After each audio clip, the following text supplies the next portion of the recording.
Hello and welcome to Resilient Kids, episode 4. I'm joined today by Peter Jones, and we're going to talk about the different ways folks are stepping up to the climate action challenges laid down by Sir David Attenborough and Greta Thunberg. We'll be here for about 20 minutes. We'd love you to engage with us. If you're watching it now or afterwards, you can give us a like, you can write in the comments, and we'll get back to you shortly. So Peter, would you like to introduce where you are, who you are, and anything else? Absolutely, Jane, and thank you for inviting me onto the show. Very kind of you. I'm Peter Jones. I'm a parent. I have two girls, older teenagers now. I've got one at 21 and one at 17. They've mostly got through the school system. And I want to talk about climate action and one aspect of that, which I know does make kids anxious sometimes. Another part of the introduction, I'm part of a Facebook group. I'm an administrator on a Facebook group. Facebook gets a lot of bad press. These guys are systems thinkers and fans of systems thinking. As part of that, I discovered various people, really nice people, friendly people, good people, trying to do good things, not making a huge amount of noise, going about what they're doing quietly, and got involved with them. Started a random dialogue with them of which I'm sure you're aware of, and said, look, I'd like to do something with these people. These are good people. How is there something I can do to help? So that was started in 2016, 850 members. There's 12,000 members now, and it's changed a little bit. It's not quite as clean cut as it used to be, but there's some really good people there. Okay, and I think our children have got a lot of stuff going on for them right now. Not only before all of this, but as a child, I never grew up with the concerns of the environment like mine are growing up with. Yeah. So, coupled with lots of other stuff going on in the world and in schools, etc. Yes, the resilience is being tested constantly. Very much so, and I'm aware of that through various means. The systems thinking group, they're very sort of tied into lots of things, but one of the things that they're tied into is climate action. So we get a lot of discussion about, is Greta Thunberg, is she doing the right thing? Are people pulling her strings? And the answer is, I think that she's just an extraordinary young woman. I think she's got Asperger's. And that means actually that she's less likely to have her strings pulled than anybody else. And she's just a very rare, intelligent young woman. So David Attenborough, obviously, we know, has got huge experience and is loved by the country. He's a legend in the UK. But of course, it's one side of the discussion. There's two sides to a discussion often. First side of the discussion is, what's the problem? And the other side of the discussion is, well, do we have any solutions? And of course, people do worry. If somebody talks about a problem on a regular basis, that can cause anxiousness. And I think that today's kids do hear that, and they don't always hear the other side of the discussion, which I'm privy to because I know people through Facebook who are producing some solutions. So I want to talk today a little bit about solutions so that kids can say, okay, look, actually, it's not great news, climate change, but we can also take action ourselves and join in up with some of these groups that are out there and do something more positive. Thank you. And Resilient Kids is around, trusting our own wings and encouraging children to think about real world problems and solve real world problems. Yeah. And even if, that's too much to cope with around the dinner table, it's a really important thing to teach our children how to problem solve and to sit together and discuss and say, we've got this problem, what's the best way we can solve it? So it's a great skill to be teaching our children. Yes. Anyway, regardless of whether it's about climate action and the current debate, but generally in life. Problem solving is a great skill. It's very sought after by employers. A lot of employers will talk a lot about problem solving. They'll talk about creativity, which you need for problem solving. One of the problems with the existing system is that it's very chemical based. So what's called big agriculture do is they throw a lot of chemicals at soils, which is great for growing plants, but it's not actually very good for the soil. And the soil at that point becomes not very good at holding on to carbon. And therefore carbon is released through those big agriculture farming methods into the atmosphere. So at the moment with big agriculture farming methods, the soil is a carbon emitter. If, on the other hand, we look at regenerative agriculture methods, they are not chemical, but they are biological. And what that means with the biological process is it starts to put carbon back into the soil. The soil actually has a lot more bacteria, has a lot more microbes in it. It becomes very, very good at retaining, or actually it becomes a carbon sink, as it's called, and carbon is drawn into the soil. So it's much more constructive. The other thing is that it's much better at retaining water. So in a lot of situations where that is not happening, they become much more prone to flooding. Whereas if you've got a healthier soil, the soil's better at retaining water, and so that particular area is less prone to flooding. So it's a really good thing to be doing in at least two different. I mean, I'm not an expert, but the experts will say they'll say there are other ways in which this is a much healthier way to be treating soil. And that's definitely a big lesson for me there. Okay. I hear these words and I think I don't know what that means. Yeah, no. I'll make a recommendation a little bit later on. Okay, and there's been some tweeting this week. I mean, both of us enjoy Twitter, don't we, for finding stuff and research and following our interests. And there was a little bit of a controversial tweet, I believe, from Michael Rosen this week about, the government using more wisely experts or people who know that, know things to start, sharing that with kids. And we don't all have the answers as a teacher, as a parent. So why not, start sharing this knowledge and teaching kids that, if you want to find out about stuff, you don't, we still kind of, I think, refer to textbooks in classes, but my own kids are teenagers like yours. They live off, as we do most of the time, the internet. So this is, I think, as well around, this is your kind of one of your passion projects, one of your passion, one of the things that obviously you're interested in. And this is where you've gone to. You've set up groups. You've gone to the internet. You've talked to the right people, as Rama would say in one of our groups that we're involved with. It's it's our 6 C's for, and in fact with Resilient Kids, that is on the platform about the toolkit and life smart learning. And here we are today having a conversation. I'm learning from you. I hope so. I've said many times, Socrates is very helpful to me. What Socrates says is that, I know things you don't know, you know things I don't know. And that's actually important for kids to think about as well. If they let's say they want to go and join a group where something practical and useful is happening in this respect, people in that group aren't going to know everything. Your child going into a group may know certain things other people don't know, and they might be surprised to think that, but that can be true. So everybody's very much the same in that sense. It's a leveler, so as not to be worried about meeting new people. And I know people are worried often about meeting new people, and if I say something silly and make a burk of myself and all that kind of stuff, and that's right, that's okay, but everybody's the same. Even experienced people, you listen to a news interview and you get somebody on the news interview who knows their subject. I heard one the other night on Radio 4, and the interviewer said, okay, so this has come out on it was the Boeing 737, and they said, that's been cleared to fly, and you've written a book about this. So do you think it's safe to be cleared to fly? And she went, okay, meaning, I didn't like that question, but I'm going to have to answer it anyway. We're all the same.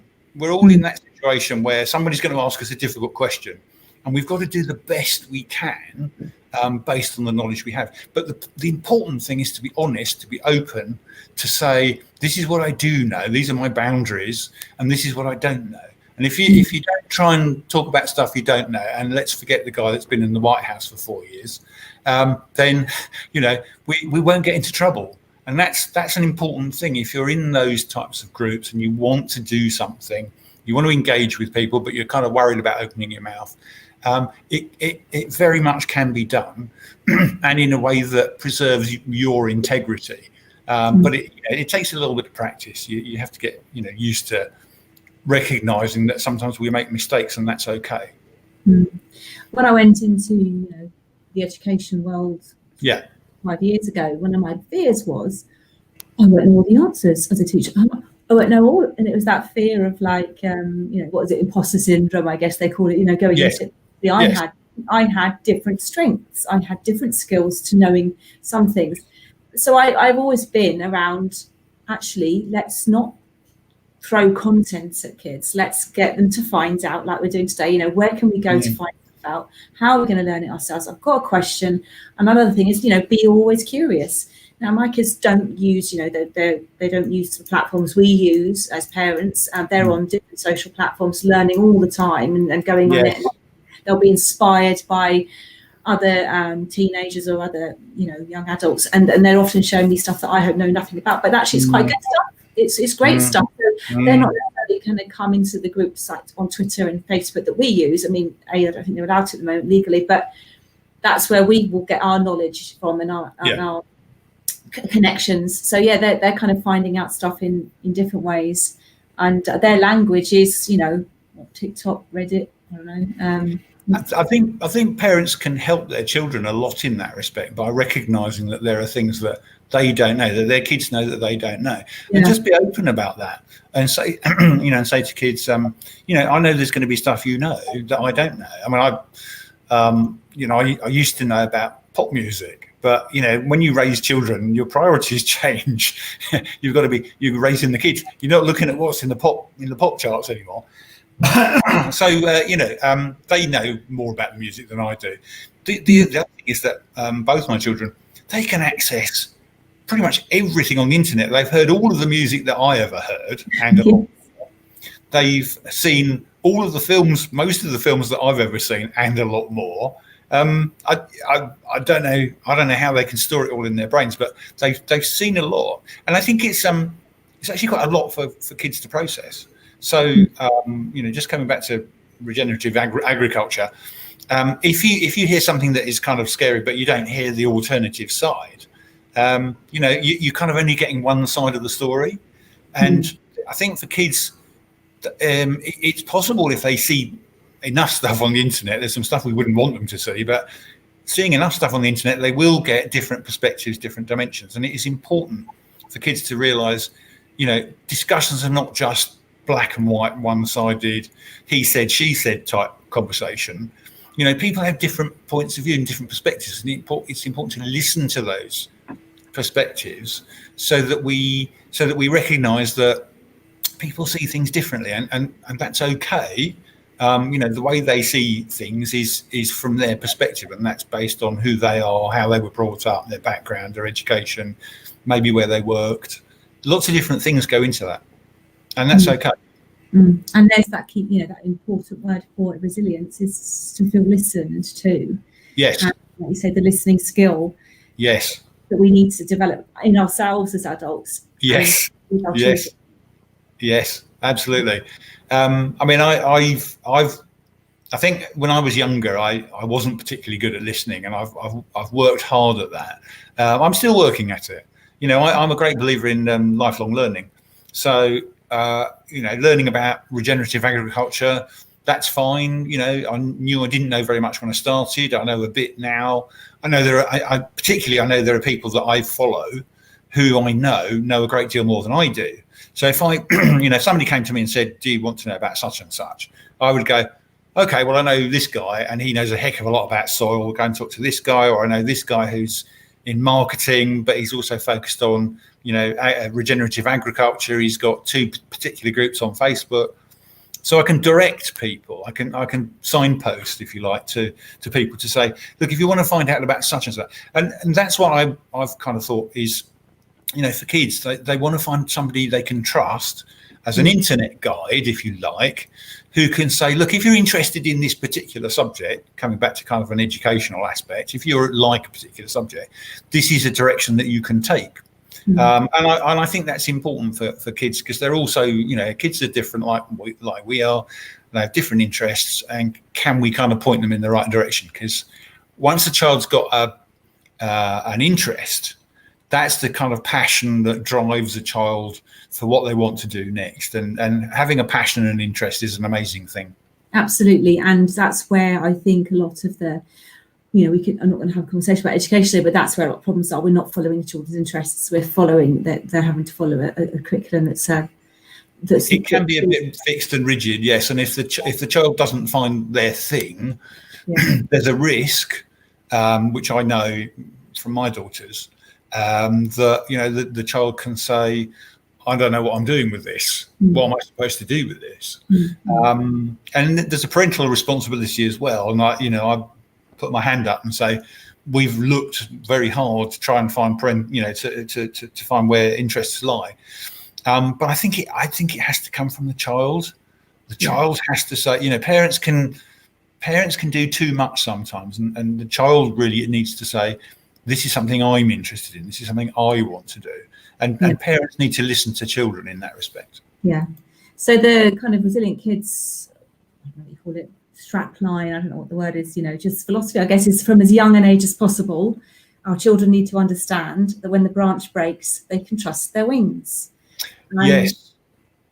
I think school is intended to teach children that.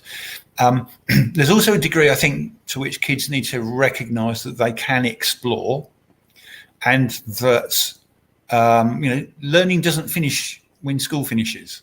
Learning continues. We all have to explore to an extent, and see where we want to go next. And we can do that. There's a huge number of tools on the internet now. We're fantastically connected in ways that we never imagined. You're kind of down towards Guildford. I'm up in northwest London. I'm talking to guys in Africa, in the US, in Zambia, in Africa, and Uganda. Lots of people we're talking to, and it's just so easy. We don't even think about it. That wasn't possible, 15 years ago. But here we are. We're doing some amazing things now without even thinking about it. Fantastic. Now let's just go to the chat.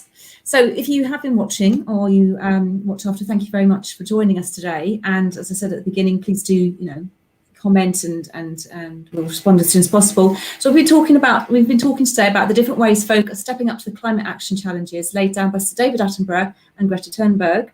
I've been in conversation with Peter Jones. I think to summarise, we can say there's good people out there. Let's focus on problem solving, focus on finding experts and following what you're interested in. And I just said at the end, how can people find out more? Where can we find you, Peter? Where's a good place for us to search for you if we want to connect with you? And because you're a fantastic, you're a fantastic connector, and so many people. Yeah, so I'm on Facebook.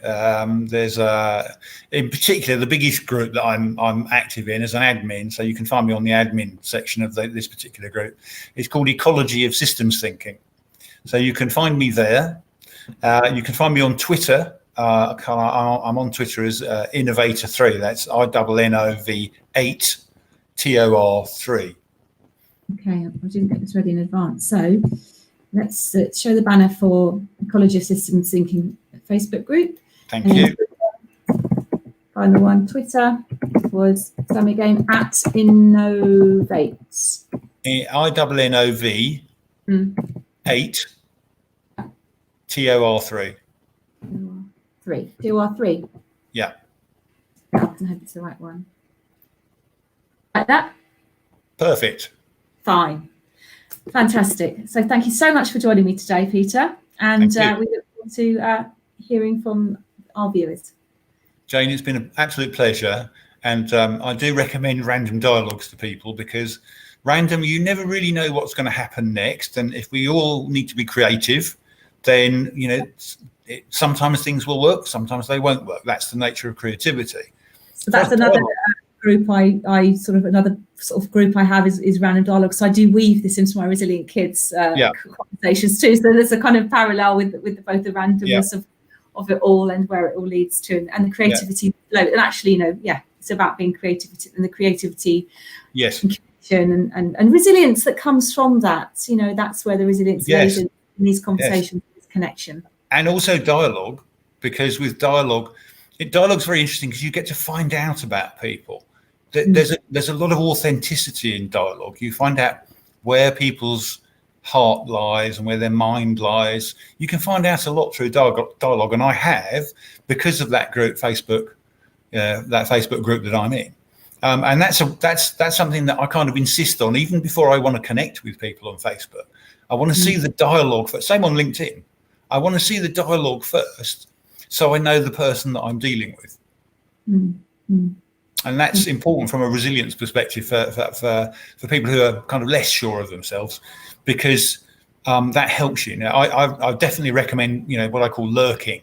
So you join a community, listen for a bit. You don't need to say anything straight away. Just listen. Find out who the people with the authentic voices are. Listen, and then engage with the people with the authentic voices. Interesting. Thanks. That's a great tip. Okay. Thank you, everybody. Bye-bye. Okay.